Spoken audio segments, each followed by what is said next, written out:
Welcome back to the Bryan Devore Connection. I'm your host, Bryan Devore. Many people have been dementia caregivers to their families and their friends. But what does it mean to be a dementia care partner? Well, here to talk to us about that and the difference between a caregiver and a care partner and his journey is Larry Griner. Larry, thank you very much for joining today. Thank you very much for having me, Bryan. Yeah, my pleasure. So I heard your story through a mutual friend, Paula Lemkuhl from Belmont. And she said, she called me up and said, you got to have this guy on your podcast. And I said, all right, well, let me talk to him. We talked, and I'm like, yeah, I got to have him on my podcast. Larry, tell us a little about yourself and your story with your mom. Well, a little bit about myself is I relocated here to California to look at other opportunities of basically getting back into life. And at that point, while I was being here, my mom had developed Alzheimer's back in Maryland. And my brother took care of her for a good 4 years on his own. And eventually that broke him. And he basically had communicated to my other brother and my sister and myself that he had had enough because he had had 2 children at home. He had a full-time job. He had a life in general, but now he had to become a full-time caregiver for my mother because she needed help in the home because of her diagnosis. With that, I took the opportunity of going home and relieving him. I did that in 2013 for 3.5 months, was lucky to take a leave of absence and go home, not just to relieve him, but then also to become aware of what Alzheimer's is, what it does, not just to the person afflicted with the disease, but also the caregiver when they're caring for their loved one with the disease. With that, I was able to come back to California for a little bit of time and recognize this is something I need to go back and do, not just for my brother, but also for myself, to take care of my mother. Our goal was to keep her in her home for as long as possible. So after my 3-month leave of absence, I went back home 2014, all of 2014, and really understood at that point what the toll takes on the caregiver when you're dealing with somebody with Alzheimer's or dementia. Every day is a challenge. There are good moments, but there are so many more bad moments. Right. And because it's a progressive disease, you recognize that it's kind of helpless because you know the disease is going to do what it's going to do. But with the time I spent with my mother, I was lucky to find opportunities to be able to interact with her. And in interacting with her with music, getting her out into a park, interacting with other people out in basically the public, she awakened. She awakened away from her disease and became a personality of sorts on Facebook and YouTube with the things we did with music and how she reacted to that, her responses to people and the interaction she became involved with. It awakened her again outside of that unfocus that she exhibited with the Alzheimer's. But that became sort of viral on Facebook and wound up impacting a lot of people basically around the world. She's got millions of fans, millions of fans. Awesome. And to this day, her legacy still grows just because I keep continuing to show those videos that evidently help people understand that there is life with Alzheimer's or dementia. Yeah. I've seen the videos, and they are very impactful. Your mom was amazing in the videos, and the work that you did with her and with the video work turned you into an advocate. Big time, big time. The realization that it's not just going home and babysitting your loved one. You are actually, again, dealing with the disease, and then also seeing your loved one go through this disease. And the emotional part, which comes up on me quite frequently, makes you realize that as much as you do, you cannot stop it from progressing. You can't stop the sundowners from coming. You can't stop the unfocus, the agitation, the frustration that you get on a regular basis, the lack of patience that you think you had, you recognize you don't have as much as you really need. But then over time, when you recognize with all those things that you know that are going to happen on a daily basis, I was able to find those things that made it a little bit easier, playing the music that she enjoyed, watching her responses to that, seeing the impact that it had with so many people around the world. It made me realize I wasn't doing this just for me, I was doing it for others. And my reasons for being an advocate specifically is because of going through that journey with my mother and seeing so many others going through that journey, exhibiting the same frustrations and emotional toll, or roller coaster, I say, as we go through. I had to stick around to basically help whoever I could in their journeys, not just when they're taking care of their loved one, but also afterwards. Because it is a journey, not just during the time frame with your loved one, but also afterwards, remembering what you went through. You have a lot of regrets of what you thought you could have done that might have worked, but now it's a little bit too late. But then you recognize also the perspective that you did make a difference in your loved one's life. And I think if anything, that carries me through, and hopefully that helps me impact that to other caregivers that are out there that are doing the same thing. No, absolutely. It's very powerful. And, I love the idea of caregiver versus care partner because so many people think of themselves, it's all one-sided, I'm just giving to them. But what does a partner look like? Correct. And I learned this after my mom passed. After working with the Alzheimer's Association, this was something that was directed to me to understand that specifically in the early stages of the disease, dementia, Alzheimer's, or anything, you want to become a care partner. You want to help your loved one do what they can continue to do on their own, bathe themselves, feed themselves, put their clothes on, any kind of activities that they can be independent, but you're there to help them do what they need to do. That's as a care partner. As long as you can be a care partner, you're helping your own self or your caregiver because it's less that they have to do.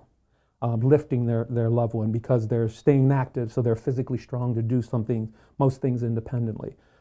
As time progresses, as they get a little bit older, as the disease progresses, now you become more of a caregiver. You're doing more for your loved one to help them do what they have to do, whether or not it's medications, getting up, going to the bathroom, bathing, all those things that it's impossible for them to do independently. So that's the difference between care partner and caregiving.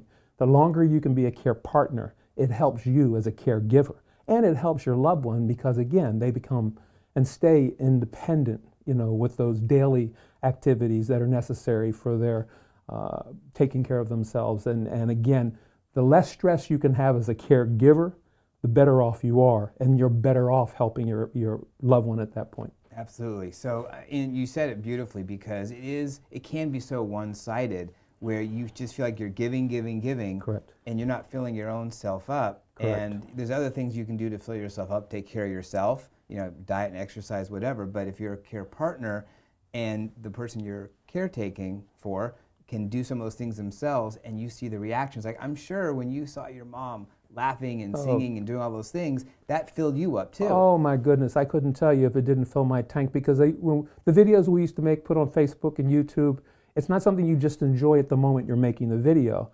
I have those for the rest of my life. Yeah. And now I'm able to share those experiences also with so many other people, not just to put a smile on your face, because this woman will crack you up.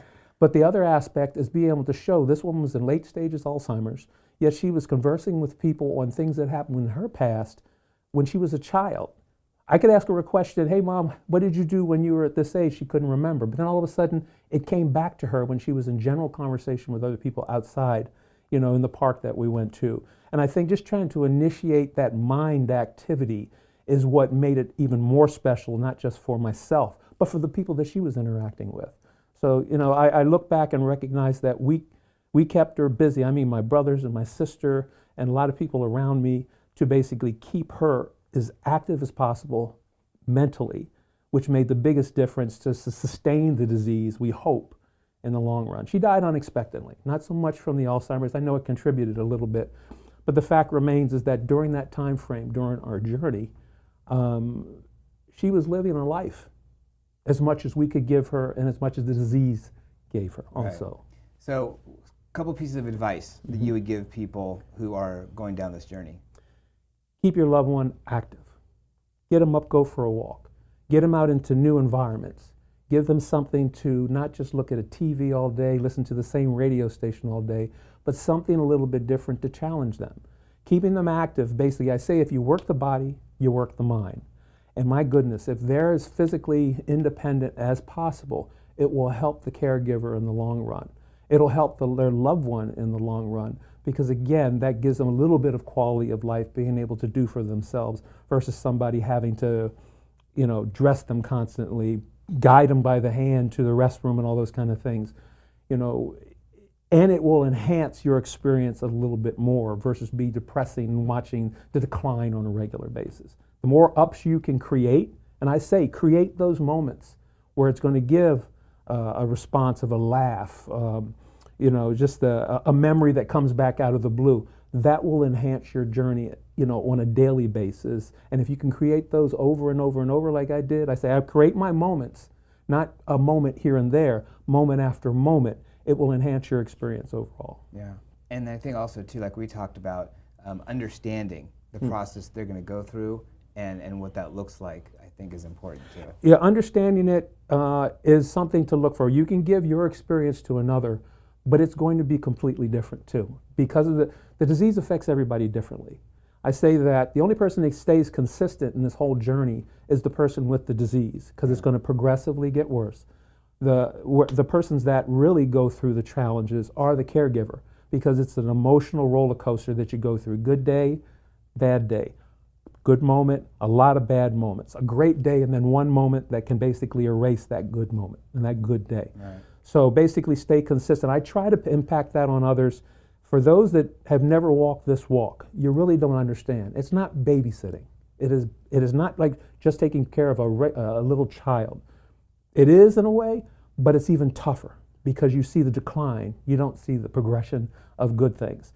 I try to impact on other people. I say, well, you really don't. It's hard to just sit here and say, well, it's a bad thing, it's emotional, and all those kind of things. You can understand that. But I kind of analogize it this way. I can say it hurts to get hit in the head with a hammer, but you don't know how much it hurts until you get hit in the head with a hammer. It continues. I still know and I don't want to say remind myself, but it comes back on a frequent basis sometimes, even after Mom's passing, how much it hurt. It's emotional now, still. Yeah. But I want other people to understand, those that are out there, you can do just a little bit to help somebody in your life who's a caregiver to make a difference.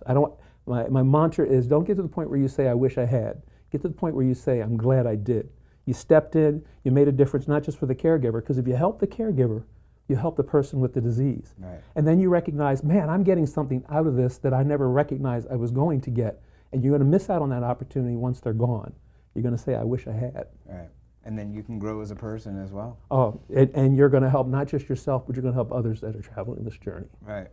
So Larry's information is on screen. The YouTube channel is there. You've got to go to the YouTube channel. You've got to check out some of these videos. I'm so glad I did. And Larry, I'm so glad I got to meet you and welcome you in. And hopefully this video will help spread even more information about the wonderful work you did for your mom and what it meant for you. I appreciate that. And I recommend, if you have Facebook, go to Facebook especially. Yes, and that's going to be on there too. That's 10 times as many videos. Oh, and I still have a couple hundred videos I have yet to share worldwide. I mean, I have a lot of people, like I said, her legacy is still growing. I have people that are jumping on the Norma bandwagon. That's great. And seeing things that they can use in their journey.